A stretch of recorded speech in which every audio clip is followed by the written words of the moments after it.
Magandang araw. Jesse Bam Rodriguez panalo kontra Antonio Vargas via knockout. Isang napakalaking tagumpay ang nakuha ni Jesse Bam Rodriguez ngayong araw na ito, June 14, 2026. Pinatunayan ni Bam Rodriguez na kaya niyang maghari sa iba't ibang timbang matapos niyang pabagsakin sa Antonio Vargas sa pamamagitan ng isang 6-round knockout sa Desert Diamond Arena sa Glendale, Arizona. Kaya dahil dito siya na ngayon ang bagong WBA Bantamweight World Champion at official na siyang naging isang 3-division world champion, flyweight, super flyweight at ngayon ay bantamweight. Matapos pabagsakin sa Vargas gamit ang left hand sa 5th round, tuluyan na niyang tinapos ang laban sa 6th round gamit ang isang eksplosibong right and left combination. Dahil sa perpektong debut na ito sa 118-pound division, mas lalong umiingay ang panawagan ng mga boxing fans para sa isang posibleng mega fight sa inaharap laban sa undisputed super bantamweight king na sina Oya the Monster Inoue. Naging napaka-aksyon at kapanapanabik ang naging tapatan na Jesse Bam Rodriguez at Antonio Vargas. Bagamat nakuha ni Bam ang panalo via 6-round knockout, hindi ito naging madaling lakad para sa kanya. Sa kanyang debut sa bantamweight division, sa round 1 at 2, agad na sumugod si Rodriguez gamit ang kanyang kanang jab at mga galaw sa loob ng ring. Gayunpaman, ginamit ni Vargas ang kanyang bentahe sa laki at haba. Nagawa pa ni Vargas na magpakawala ng isang mabigat na 6-punch combination sa huling bahagi ng ikalawang round na ikinagulat ng mga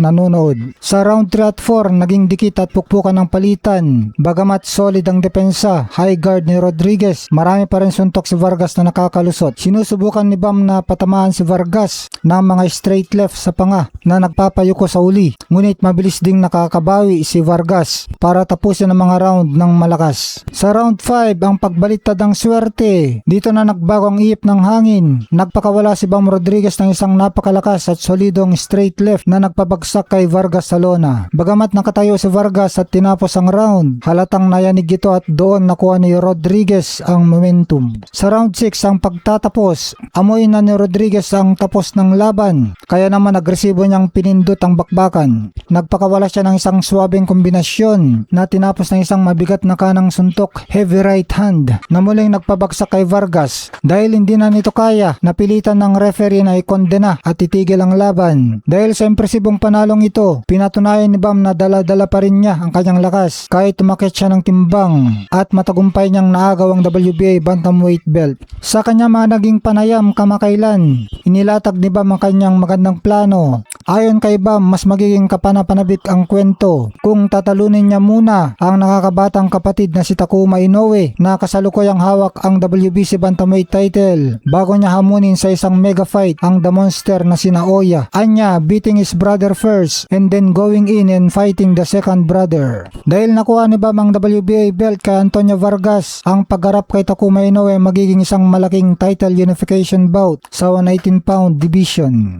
Bukod sa magandang kwento, practical din ito para kay Bam dahil galing siya sa mas mababang timbang, 115 pounds. Ang paglaban muna sa bantamweight division tulad kay Takuma ay magbibigay sa kanya ng sapat na oras para i-build up ang kanyang katawan bago umakyat sa 122 pounds super bantamweight kung saan naghahari si Naoya. Suportado rin ng kanyang trainer na si Robert Garcia ang planong ito kung saan tinitignan nilang buwan ng October para sa susunod na laban ni Bam bago tuloy ang salyuan ng pangarap na salpukan laban kay Naoya Inoue sa susunod na taon.